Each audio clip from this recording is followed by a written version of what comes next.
Let me ask you something. Are you getting everything out of your rent-to-own business?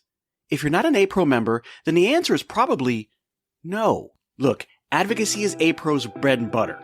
This is why they were created and what they do best. But here's the thing. A-Pro membership is about way more than advocacy.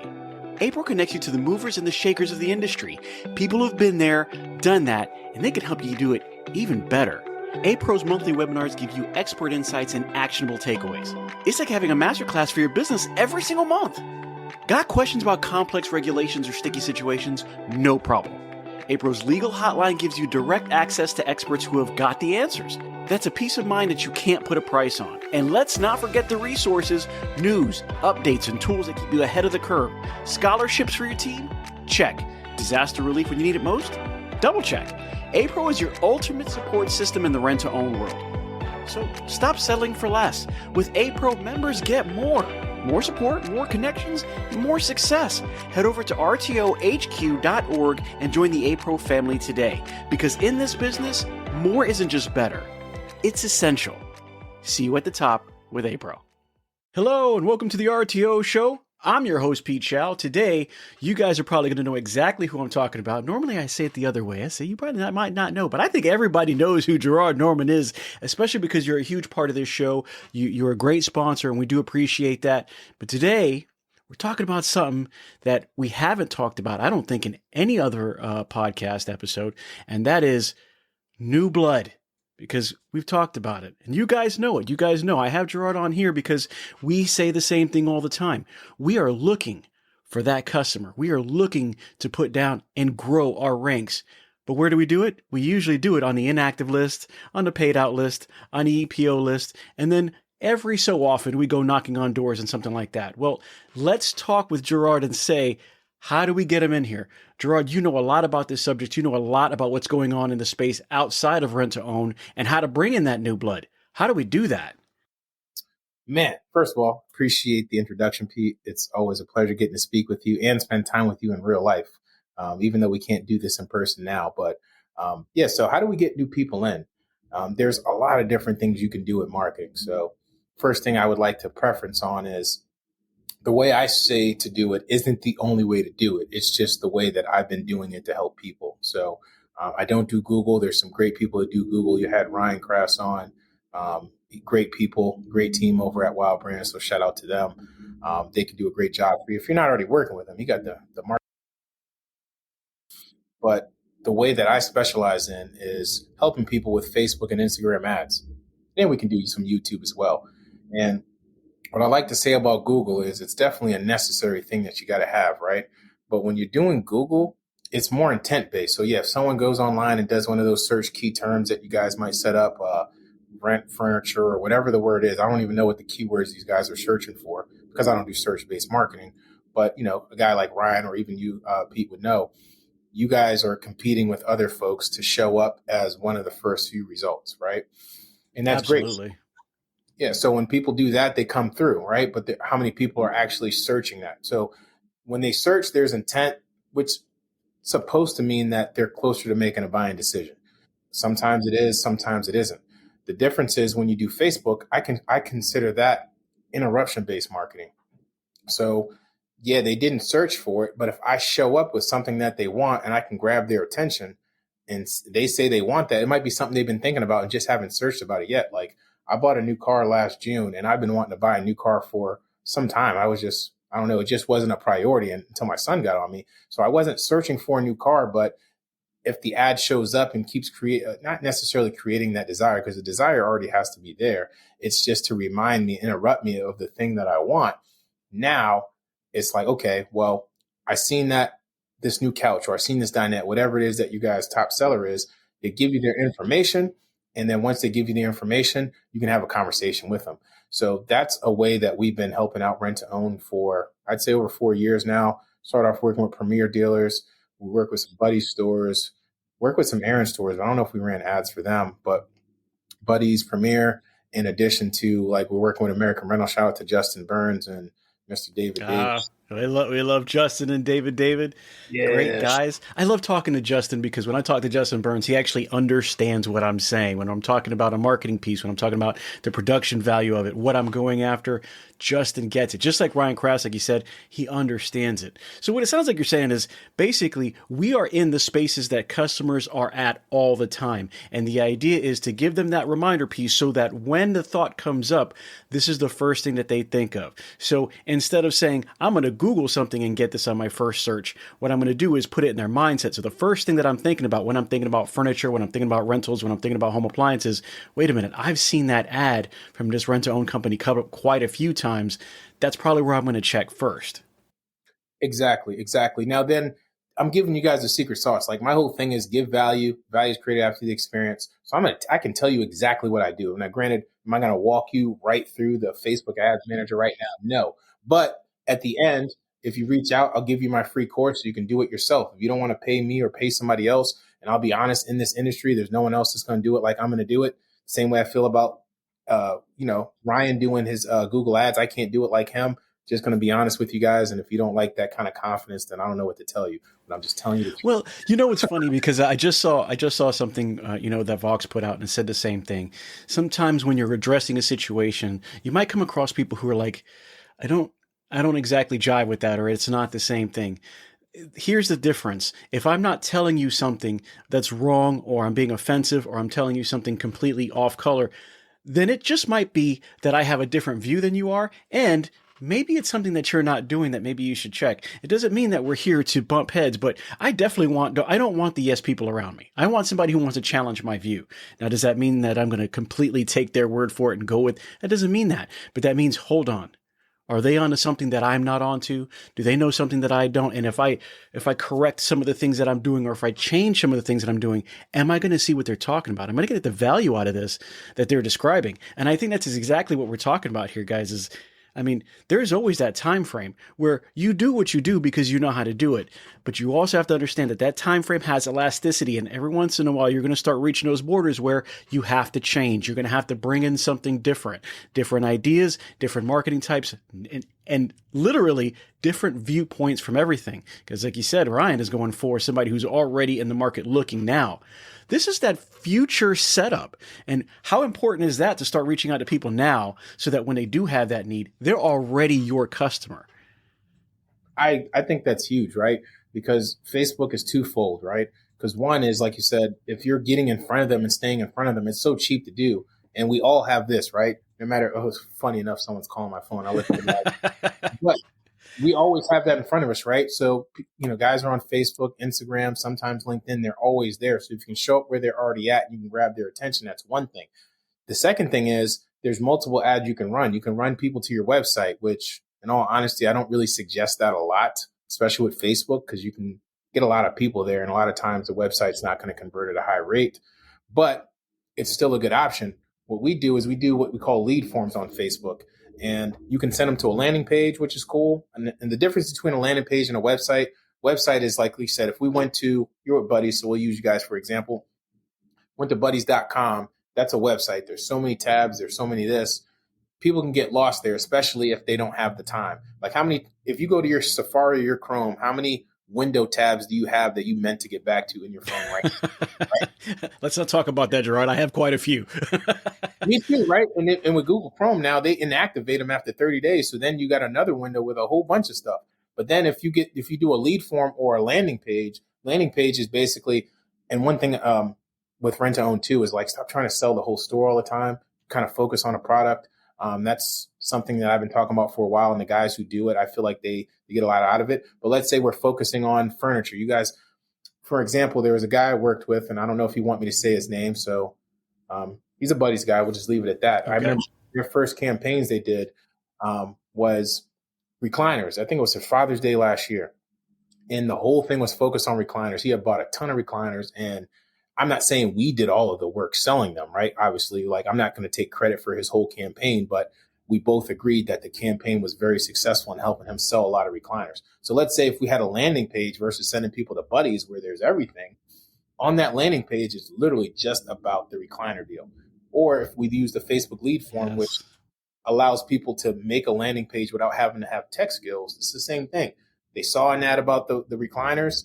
They saw the deal. They land on this spot. It's just to remind them that they're in the right place. You get their information and you call them up, right? And I think sometimes, if anything with Facebook, I think that's the most challenging part for people, but it's not just rent to own, is following up with leads. Everybody says they do it, but everybody doesn't. And majority of people just aren't good at it. They need to be trained. There's an art to texting. It's not a hard art, but there is an art to texting. There is an art to just following up when a new lead comes in. Do you wait or do you pick up the phone and call right away? So that's a whole nother part to it. But yeah, like streamline the process. Video, which is part of the secret sauce. I show people how to create videos, literally just with your cell phone. You don't have to have a Coca-Cola type situation. Plus, isn't that the thing though lately? I've noticed that. Jeraud, tell me if I'm wrong.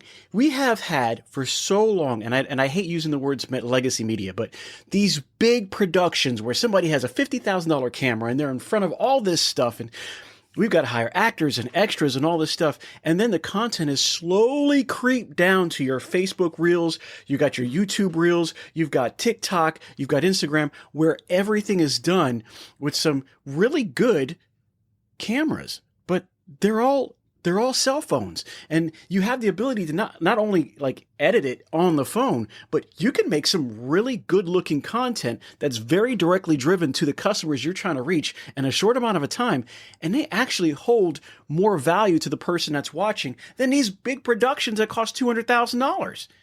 I mean, it's crazy. It's funny you mention that, because I know that a lot of the content that we've been trying to do, truthfully, this is something that I've been trying to teach. And a lot of what we call it is shotgun sales, right? We point at a certain thing. We want customers from here or there. We pull the trigger and we see how much spread we can get.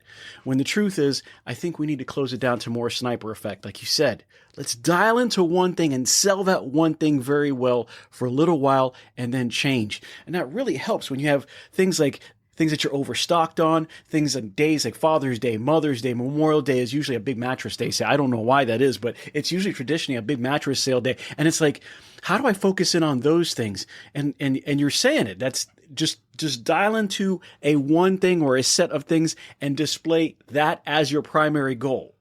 Is that kind of fair to say? Yeah. And I'm not saying you can't do because what happens is everybody focuses on the deal. So Buddy's may be running a $25, 6 months, same as cash. Premier might be running $1 down.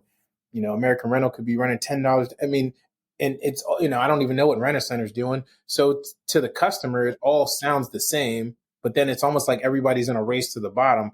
And then it's like you guys' whole business is built off of forecasting. And I think it's wild. I mean, the business works, otherwise we wouldn't be here, but you can give people free time. You'll deliver it, which I hate paying for delivery. So the fact, like, I bought Ashley furniture when my wife was pregnant. My daughter's 3 now. If I'd have known I could have got it delivered for free and paid it off in the same amount of time, I didn't want to pay Ashley another $200 to deliver it and stuff and bring it, Agreed. I didn't know, right? So it's almost like a race to the bottom. You guys give so much up front to project what you would get. And I think on average is 18 months or so, right? So instead of being in a race to the bottom, figure out what people want, get them in, and then, oh yeah, the deal is this, on top of the fact that you got their attention. They started liking you because you're a really likable guy. Right? We try. Yeah. So even on the video aspect, it's like they start to fall in love, or it's like that whole know, like, and trust thing. They start to get to know you, like you. It almost happens at the same time. And then trust is built. It could be all in one video, or it could just be multiple videos showing up. So when they come in and like, man, Pete, and it's like, you don't even know this person, but you're so cool. You get to be more who you are without having to get them to that level. It's like you went from, you skip first base and you're already on second/third base with this person. And if it doesn't work, it doesn't work. But it just puts you in a situation, because when people feel like they know who you are before they meet you, it gives you the advantage. So that's why I'm really big on, part of the secret sauce of Facebook is videos of your actual team.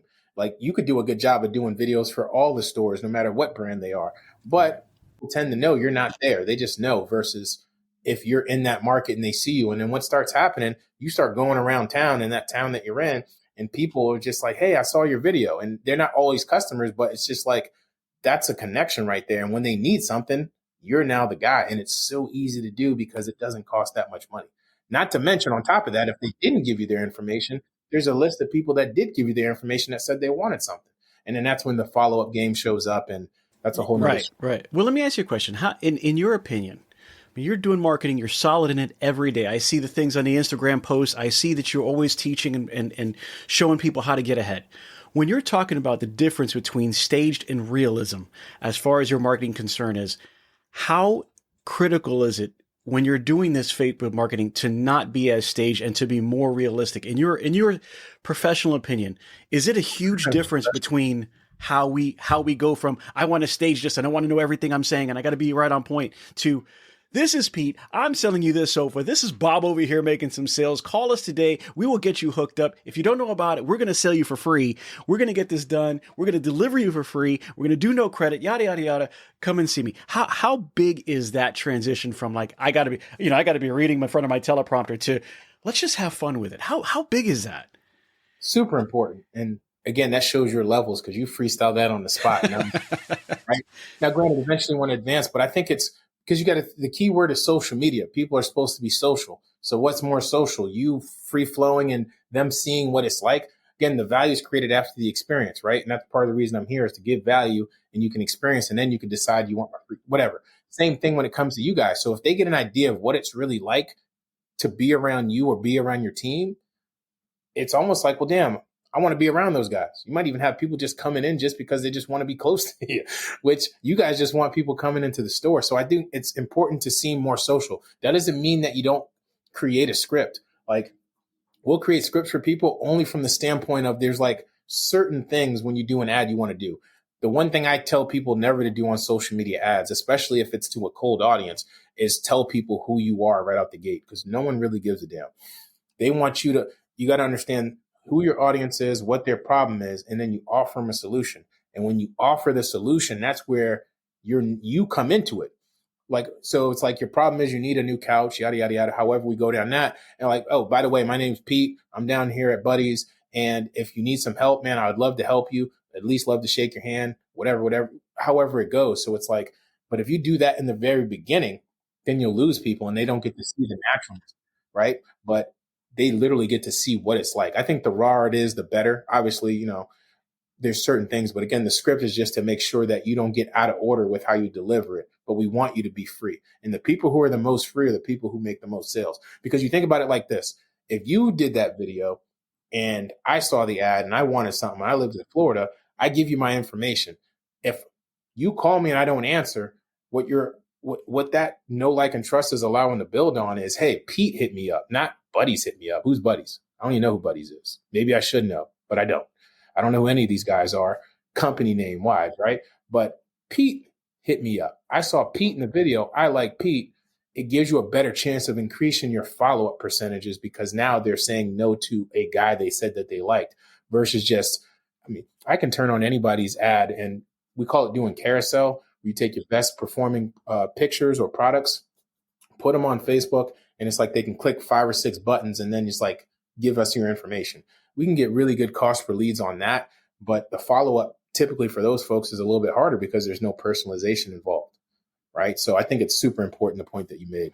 Well, I love the idea when you said, it's got to be social because it's social media. I sometimes I forget about that, right? This is supposed to be content from us and not the man. And I hate to say that but the man, the companies, the broadcasters, the people who have been doing this for years and years and years, it's social media. When social media is from us, and I tell people sometimes they're afraid, like when we're making our little skits or whatever we're doing, and they're like, oh man, I said it wrong and I got to do it right, and we got to. Hey, sometimes those gaffes make it worth watching. Sometimes those blunders, those little things, they remind people, I'm human. You're human. I'm here to solve a need. I don't need you to sell anything else crazy. You have a need of this sofa. I've got a sofa, and holy cow, I could get it to you for a really good deal. And it doesn't have to be all scripted and yes, sir, and no, sir, and let's, get the right angles and let's just do it. How important is it when somebody has it in their head that they want to get something done? In your mind, is shooting from the hip almost like the way to go, or is it more like you should have it a little bit more drafted? I like the shooting from if you're confident enough to shoot from the hip, just do it. Because again, it's the fun. People, and that's why I like video testimonials and stuff like that, is because you can I mean, someone might be nervous. Like if let's say you weren't good on video and I got a testimonial from you, you might be nervous, but I get nervous people on video giving me testimonials and it's like, oh, they were nervous. You can just tell just by being outside watching it versus someone sitting there making up some stuff. So by you being more free flowing, I just think it allows you to tap into that energy more and people can pick up on it and they want to be around that. Because the way I see it too is, and I'm not saying every rent to own customer is someone who has horrible credit and can't get what they want.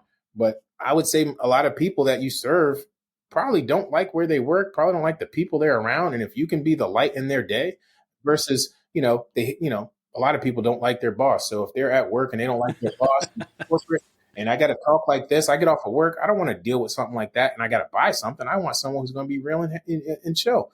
People do business with people they like. So that's why when people come to the store, you guys close percentage is so high, especially for a guy like you, because you're personable and you know how to diagnose what they need and listen without pressuring them. And that's what they want. And you don't talk like the man at work or the woman at work.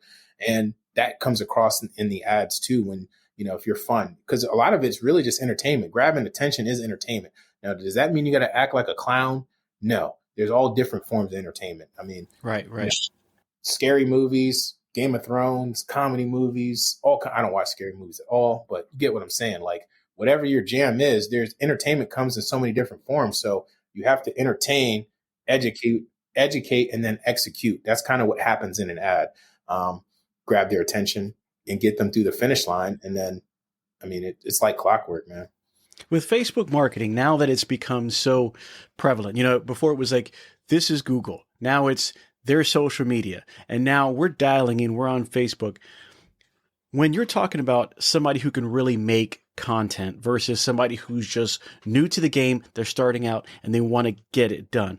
What are some hints that you can say, you know what, if you're new to this, not somebody who's secured, I hate to say it, I've gotten a little better over the years, right? And I'll just throw it out there. I'd be like, hey man, what is it going to take to earn your business? Because I got a free lollipop in the back and it's got your name on it. I'm like, what the heck? You know what I'm saying? But people just get excited about that stuff because it makes absolutely no sense. But because I've known that sometimes we have those people who they're not the salespeople yet. They haven't gotten there, and literally they're at the phone, they're order takers. They haven't gotten there yet. They're going to be, but they're not there yet. What would you say is, hey, I'm going to start doing Facebook Marketplace. Give me some of your new guys. And this is something that we would walk through to get the mold broken, to get them out there and say, you know what, this is going to lead you a little bit better to the land of making sales and being personable on Facebook. Let's take a quick break. Hey everyone, it's Pete Chow here from the RTO Show podcast, and I want to tell you about a company that's making a real difference in the rent-to-own space, Wow Brands. I've seen firsthand how they approach marketing, and let me tell you, it's not just about ads. Wow Brands builds complete digital ecosystems designed specifically for the rent-to-own industry. Their e-commerce and lead generation strategies are built to bring in qualified leads. And did I mention that they are actively working with the rent-to-own industry while also being members of APRO and TRIB? Listen, these folks are passionate problem solvers. They don't just slap something together. They design, build, and scale the kind of digital retail tools your business needs and your customers actually want. So if you're serious about growing, reach out to Wow Brands at wowbrands.com. I trust them, and I think you will too.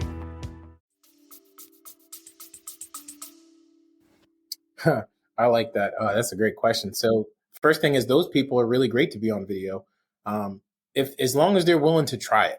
Like there's a thing about being scared on video, and I ran through the same things you have. Like even to this day, I've done so much video. I still don't like the way I look or sound on video, but it's just like when you feel like you can bring value, no matter what lane or walk of life you're in, you have a duty to bring it. And video is one of the fastest ways to get out there. So if I got someone who's brand new, which a lot of times we're training people, all the people we train were brand new, and most of them sucked at video. It's just, hey, shoot the video and then let's take a look at it together. You can't be the judge of your own video because you're always going to judge against it, right? So that's the first thing. Another thing that would help too is if you have multiple people at once. So when I first started shooting video, it was back in Vegas, like 2014, 2015. Had a selfie stick, and I looked like an idiot with my friends. I was in the it was a direct sales company, right? So, people call it a pyramid scheme, whatever. But they flew us out to Vegas, and how one of the starts I got in marketing was these guys in Vegas came in and killed the company. And they were using internet marketing versus trying to talk to everyone. And that fascinated me because I don't want to talk to everyone, if I'm being honest. I'm naturally an introvert that learned how to be extroverted. So one of the guys was teaching us video, and I just reconnected with him, funny enough. And so all the people from Virginia Beach, there was like 5 of us. We went out and was walking around Vegas, had selfie sticks, and we were trying to do what he told us to do. And because I was doing it here, and my buddy Don standing here, and my friend Cheryl standing there, we all looked stupid as hell. So it was like, all right, cool. Well, I'm not by myself. So that's another hack too, is if you got people shooting video, have them shoot it together in a group. So that way they don't feel so insecure. Because I understand what that insecure feeling is like the first time you shoot it. But if people can get past that without it being in a group or not, like shout out to my guy, Rick and Jasper. He started shooting video and he didn't really want to shoot it. I wouldn't say he was like totally against it, but he didn't really want to shoot it. And he just pulled through and did it.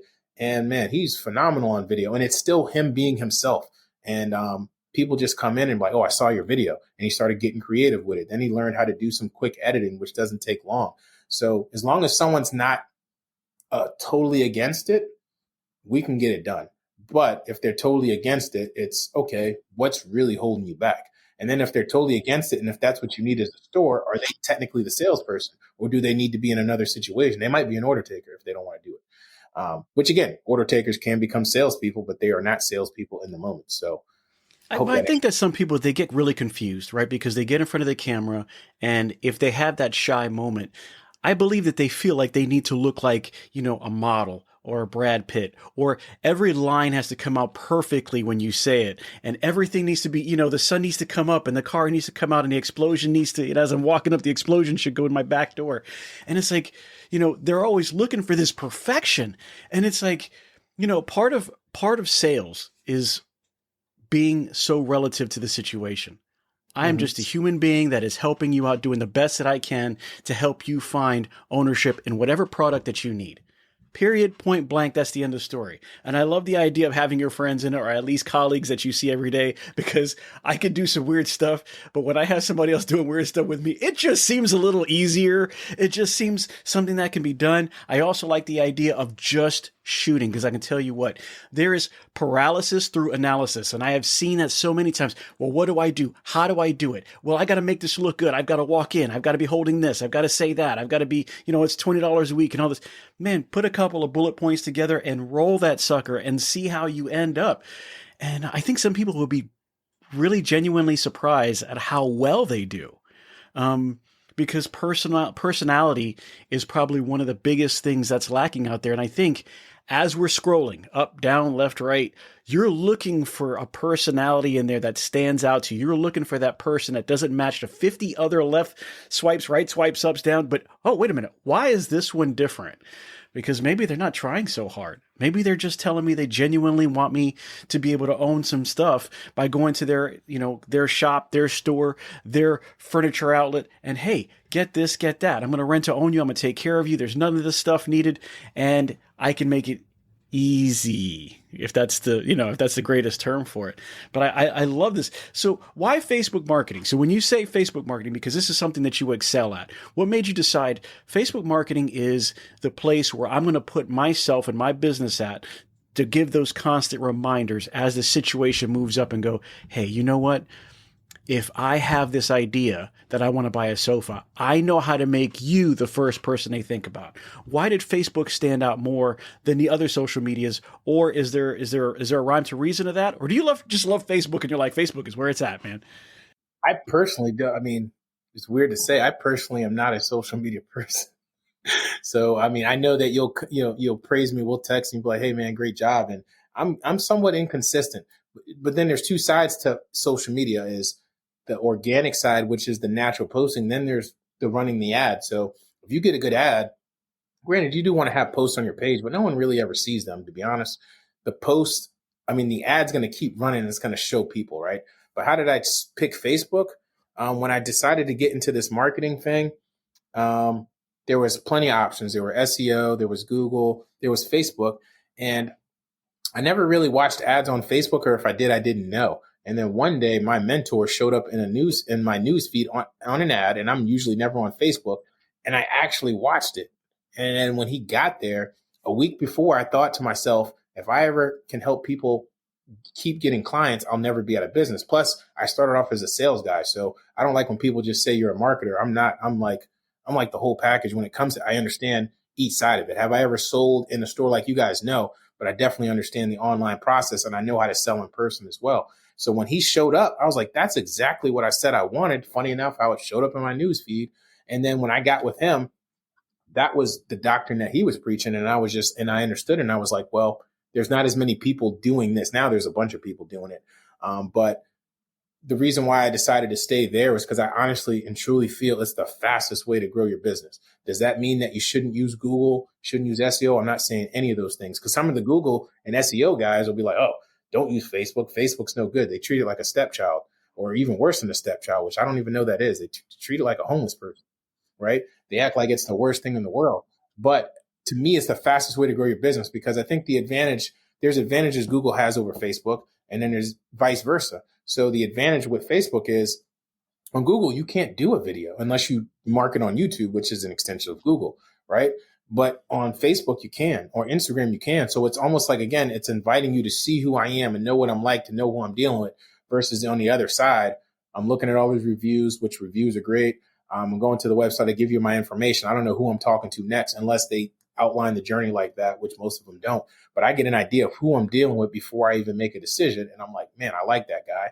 And sometimes they may not even been thought they wanted something, but because you showed up the way you showed up, and you're like, yeah, I do want something. And it's almost like people want to spend money with people they like. Yeah. So that's how I chose. The thing too is, like, Facebook is linked to Instagram. If anybody doesn't know this is a quick tip. Facebook and Instagram are pretty much linked. If you have a business account that you open up on Facebook, you can actually post to Instagram as you're posting to Facebook, and it takes care of two platforms at once. LinkedIn is a little bit more of a business program, so I don't know if I would go there. So I would, to me, Facebook and Instagram is where it's at. Now, if you could do TikTok, which is probably a whole nother video, you do that, guy. It's a whole nother world out there, man. That is a very young crowd. I know that there are older people that are on it, but let me tell you, that is a younger crowd, and they shop completely different. And I think right now, the way I look at it is, like, Facebook is that sweet spot where you have the young people, we have a couple old, a couple older generations, but they stay together. I'm telling you. And it's still, everybody's like, oh, it's going off. You could say that all you want to, but I still believe there's 48 million or 50 million people that are on this thing every single day that look at it. I don't care what you say. I look at it every day, even though I don't want to. And I remember, it's funny that you say you're talking that way, because so there was this radio ad guy from like a couple years ago. And he was called Mr. Huge. I think he passed away, but he was Mr. Huge. And he came to the Tampa area, and I didn't know this guy from Adam, but on every single radio station, he would tell you about his deals, and he goes, because it's huge. And he did it everywhere. He'd go to restaurants and he'd say that thing. He'd go to like grocery store, he'd say that. So he became Mr. Huge, but he was everywhere. And I mean, I had no intention on buying a car from this guy ever. One day, we're talking about buying a car. Like you said, you got a car recently. My wife goes, yeah, I think I need a car. And the first thing that came to my mind was, hey, let's go to Mr. Huge's lot. And then I was like, oh my God, I fell into the trap. Do you know, since then, we have bought three cars from that same place. And he's actually gone. They actually sold a dealership. He passed away or whatever. We go to the same dealership still. My wife got 2 brand new cars, and I got a brand new car from them last year. It's just like, if you don't understand what we're talking about, be that constant reminder in your customer's ear. Now, this is a different type of marketing, guys, and you need to understand it. We're not talking about going into the SEO, which is the search engine optimization, and putting in rent to own, furniture. I need a sofa. Where can I buy this? This is to give them those thorn reminders in their head so that when they need what you're selling, they're going to trip over it and go, I need to go there first. And those situations, you cannot put a price tag on them. I am telling you now, you cannot. It is so important to be first up in their mind. Now, mind you, you might have to pay for that Google ad that stays first on the list. you're not paying for the same way to be the first person in their head. And that will come up no matter where they are. They're going to have to type in Google for one thing. When you get that minder and says, hey man, I need this. Holy cow, this is coming up. That's where you want to be. How often, Jeraud, would you say that somebody really needs to post or be involved or get what they do? What do they have to do to get to that level of being that first up? Man, you said quite a few things. So I'm sorry, man. I kind of unpackaged a lot, right? no, you're fine. You're fine. The Mr. Huge thing was crazy. So let me attack that first. So what you said about him being on the radio and being everywhere, I want you guys to think of Facebook the same way, right? Because everybody listens to the radio. And even honestly, people don't listen to the radio as much as they used to. I'm not saying don't do radio, but Facebook's the same way. It's being everywhere. And that's the one advantage I feel like Facebook has over Google. Again, not to say don't do Google, is you can't be everywhere. It's only when they have intent. If someone watched that video, let's say Mr. Huge was still on the radio, but I'm going to just break down what you could do with that on Facebook.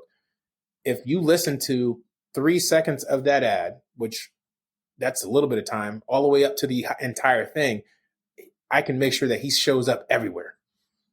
Facebook, Instagram, YouTube, when you go to other sites, just from making sure that it's the constant reminder, right? If they clicked, which you can't click on the radio, but let's just say they did, you can keep showing up over and over again to be that constant reminder or pennies on the dollar. I mean, at one time, I remember one campaign sticks out to mind.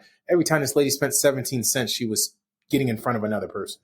And I was just like, this is crazy. And then we tracked her cost per lead, cost per sale, and all that other stuff. Because, you want to make sure you stay top of mind and still want to make sure you make money. And that's another difference with me. My whole thing is how much money did you make? Now, how many people you saw? I don't care about all that. How much money did you make? How many deliveries did you make? And don't be one of those guys that don't share the information. I'm not going to charge you more. I just want to know so that I know we're doing our thing and we're helping you. But to go back to what you were saying, so that thing with Mr. Huge, Facebook is basically like the radio, but with visuals. Right? Damn. There you go, Pete. I appreciate that. So then as far as the posting and all that stuff, I'll be honest, there's a difference between social media management, which is the guys who will post or teach you about posting. I really don't have, only thing I can tell you is post consistently. If it's once a day, if it's once a week, just be consistent. And I'm telling you that from a guy who's not consistent. If we're talking about ads though, I mean, at the very least, what everybody can do is, and I have a jewelry store here in Virginia Beach that I'm working with, did the same thing. He's spending all this money on radio. And I was like, bro, if you are spending this money on radio, I'm not telling you to stop, but what if you had an ad of you showing, because it's a family run business. It's him and his wife and their kids, and they sell these cockapoos that are hundreds of dollars. And I'm like, you're a loving family. Everybody who knows you loves you. Why not put that out there so more people see it? And then we started doing that, and then we just made sure that kept going. And I don't technically do branding campaigns, but that was a branding campaign, but we were still getting information. His average ticket at a jewelry store is $2,500 for anyone who buys. Obviously, he sells stuff in the hundreds of dollars, but we were getting him, I think we got him over 120 leads at like $11 a piece and some change, right? And it got to a point they couldn't follow up with all of them. So again, it's the follow up on the back end. So we're working on building automated systems to help him with that. He has to eliminate some of the things he's using in order for me to help him the way he wants to be helped, or he has to let them do it. But I said, hey, first of all, you're getting seen everywhere. You got more store traffic. You're getting all these people's information, but you're not following up. This is your money you're spending. Let's solve the problem so you can close more of these deals. And he's already happy with what's already been going on, just because like one deal, I mean, I won't even tell you what we're charging him, but let's just say one deal pays for itself. Right. Well, the idea is to, and it's something that I'm really glad that you mentioned, because I think sometimes some people, I'm not calling anybody out, but some people get really focused on what it cost me. That's great. I understand that. When you're trying to budget your money and you're looking at it from a P&L standpoint, you're looking at it from a cash flow standpoint, you do want to know what it costs you. But let's not forget the other end. If you want to do marketing, any type of marketing, whether you're doing mailers, whether you're doing calls, whether you're doing Facebook Marketplace, whether you're doing anything, Facebook, like he says, Here's the difference. You've got to know where it came from. And if you don't know where it came from, you don't know what you brought in. And that's the more important number. It doesn't matter if I spend 500. It doesn't matter if I spent 1,000. It doesn't matter if I spend 1,500. If I got $10,000 every time somebody walked through my door, right? All of a sudden the budget would, Pete, that's a crazy number. And of course it wouldn't matter. Exactly. So if you know that this expenditure of $500, $2,000, $10,000 is bringing you a net of tenfold, then all of a sudden the amount that you're spending just isn't as important. So sometimes we've got to look at it. I know that we do that sometimes in Rent-to-Own and we go, wow, it's going to cost me this. I'm not really sure if that's a great idea. Hold on a second. Let's find out how much is it really going to bring you back in return? Because let's say you, an overall investment, we're not saying this as 1 month or 10 months or 1 quarter or whatever it is. Let's pay you $10,000. But I'm telling you, you brought $50,000 in return. Would you gladly do it again? And my answer is, Jeraud, if you're bringing me a 5-to-1, I would find money under my cushions, in my car, in my trunk, in yesterday's pants to give you $10,000 because I know that I will get $4 in return for every dollar that I gave you. You can't put anything on that, but let's do it again. And that's so important. I mean, we've covered so many things here today, and there's so many things that, there's some good talking points. Make sure that you just take out the camera, show it to the guys and be like, listen, let's just fire this up and go. If you can't do it by yourself, it's all right. Bring a friend and we can both look ridiculous. Make sure that you're not picture perfect. This is social media, so be social. Make sure you know where your money's coming from. If it's happened, make sure you know what's going on and stick with something you know. Jeraud's sticking with Facebook and he says that's where it's at. Jeraud, I think you're onto something. I think we need to keep on pushing that. Where can somebody talk to you? Where can somebody find your information? Tell me where it is that they can look and say, hey, I need to reach out to that guy.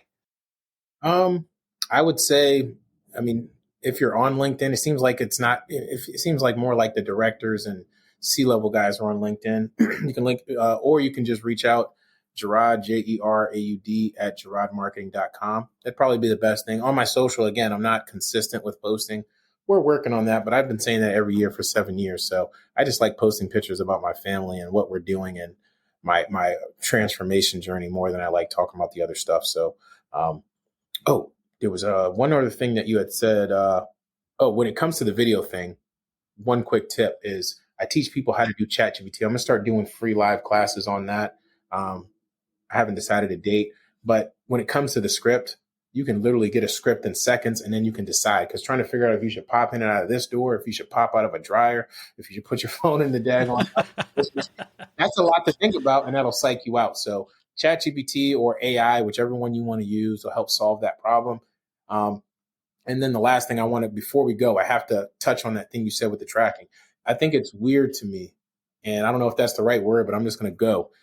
Like you said, they think about, and I'm not saying everybody as a whole, but they think about what they're spending and they don't think about the return. And I feel like, and again, correct me if I'm wrong here, it seems like rent to own, for my 4 or 5 years being in here now, it's get something now when we're forecasting in 18 months potential revenue, I'm going to have X amount of dollars. So you guys forecast what today's action will be in 18 months. But then when it comes to your marketing, you're looking for today's results. I don't understand how that makes sense. That's the first thing. And then on top of that, like Pete said, I can't say everybody, but a lot of people are not tracking. And if you're not tracking, how would you know?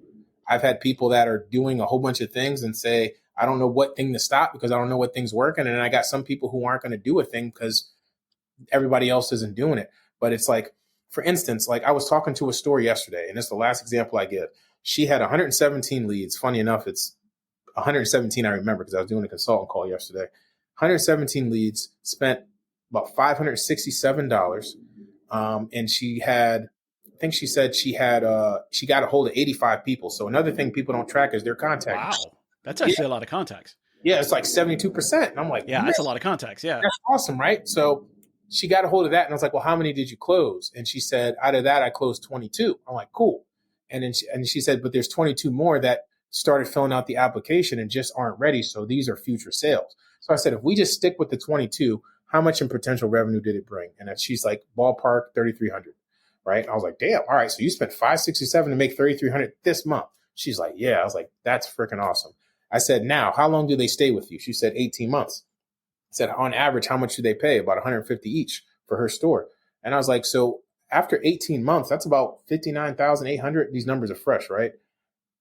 I was like, damn, off of 567. Now, granted, that's forecasted. So I said, you're doing your marketing. So this isn't me trying to take credit for your future sales. But if I was doing it, you would shut me down real quick. Not saying she would, but the industry as a whole. And I said, well, what's your collection rate? She said, I think they were about 80%. So we did the math. And if she factored in her collection rate on what she normally collects, she would have collected at least 47 or 48,000. Right? So it's like it paid for itself right then, and it's going to pay for itself over 18 months. And again, the conversations that I have with some guys, and if they don't get it, I don't take that personally. I try to help them understand that, and I try to ask them, how does it work for you when you do it this way, but not this way?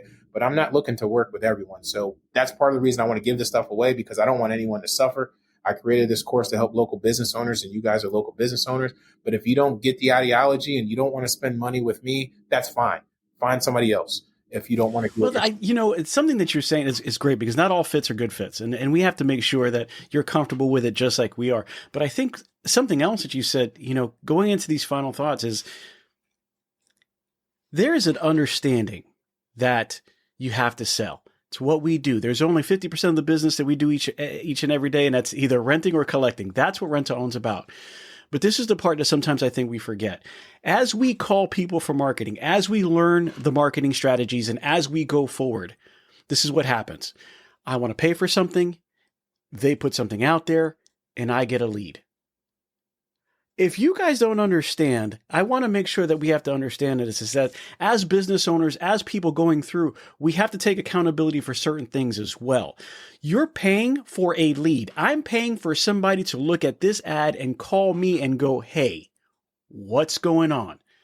After that, you got to remember that there's an innate part that goes into, I also have to sell it. Now, those two things aren't exactly married. Just because somebody reaches out to you and becomes a lead doesn't mean that you're going to sell it. You have to also remember, you got to teach the sales part. You got to remember to show the person answering the phone, this is how it's done. This is what you need to remind them. You got to make sure that a couple things happen. I get your name. I get your number. I get your email. Any ways to contact you. I find out how that you contacted me. What brought you to my door? Because here's the thing. If you have 150 go out there, 72% come back with you, to me, marketing is a success. Now, the question I have after that is, why did I only close 72%? Well, I was only looking for this. I was looking for that. Is that the problem of the marketing that was done? Or is it because we didn't have their needs, or because we didn't know how to sell it, or because they're going to do it later? Those things are completely separate ideals. So just so you guys remember that as you're going through marketing, whether you're doing, Jeraud Marketing Solutions, whether you're doing Ryan Crass, they're going to get you those people. The question is, what do you do with it when you got it? Because that's also another story for another podcast. I just want to make sure that we tackle that, because I think some people forget, and they're like, well, it spent so much and I only got this out of it. Did you only get that? Or did you get 72% that actually called you back and we only sold out of that 72% something? Their job is to really get somebody to knock on the door. It's our job to open it and make sure that they stay. That's what we do. Me too is going back to the order takers thing, is a lot of people don't realize they have order takers in place. And then it's actually the manager / owner / whoever's responsibility to take that person, either hire the right person who can sell, or take that person and teach them how to sell, so that they can become more. And that's a conversation I see all the time, is we're not getting this. And then, if people are using my system, I can actually go in and listen to the calls. I can see the text message. I can see how fast they follow up. And I'm just like, you don't have a salesperson. And it's not to belittle the person who's in that role. I'm saying to the person I'm talking to, hey, this is your responsibility. The thing with me is, when you work with me, I'm helping you on the sales side and the marketing side, because I want to see you win, and you're not happy till you got money. But a lot of times there's different things you got to clean up in your business, and people don't want to do the work. So they just say it doesn't work and they go on to the next thing. So, and the very last thought I'll give you too is, if someone's doing Facebook marketing for you and they're charging like $250, those aren't real ads. They're just turning on a picture and just sending it out into the universe. It's good to stay in front of people, but if you really want to make money off of it, it's not the same thing. So again, like I said, if you guys want my free course, you guys can just email me, Jeraud at JeraudMarketing.com. We also have a website, www.fastrtodeliveries.com. You guys can get the course for free. like I said, my whole thing is to give value. And if you want to work with me, awesome. And if not, I just want to leave people in a better place than when they found it. Because when I was struggling, lost everything, and I found marketing, I wish I had that. Like the guy that I told you I sold my car to get, I sold my car to learn the skill. He wasn't giving it away for free, even though he gives away free content. So I'm about to do a free course at the Virginia Beach Economic Development Center because I know what it's like to be in a situation where you don't have the funds, you don't have the knowledge. YouTube University is too much. So I give my time to that, and I don't expect anything from it. I just want to help people. So if that's all you want, that's cool. If you got questions, we can talk. I'm not going to hard sell you. And I'll just say this. If we're going to work together, I'm looking at you just as hard as you're looking at me. And I got the right to say no. And I do say no. So I want to work with good people who get it and who want to grow. And if that's not us, that's not us. We can still leave in a respectful manner. So that's all I got. Well, listen, I love you, Jeraud. You know that. Guys, this is why that we choose Jeraud Marketing as one of our sponsors. Because listen, this world, it's hard. RTO is not any easier. If you want to get it done, you've got to really look at yourself, figure out how you want to do it, and then move forward. If you want to do Facebook marketing, that's excellent. Jeraud Marketing Solutions is definitely going to take care of you. If you guys have any questions about today's episode, or if you want to ask me how I feel about something personally, yes, I am a little skewed on the fact that I like Jeraud, but I will tell you exactly what I think. Email me, pete@thertoshowpodcast.com. You're welcome to go to the website. Same thing, www.thertoshowpodcast.com. You can find us on Facebook, Instagram, LinkedIn, and now on YouTube, so please subscribe. And always, I'm going to tell you guys, as always, Jeraud, I appreciate it, man. I love seeing you here, and we'll see you next time. Get your collections low to get your sales high. Have a great one.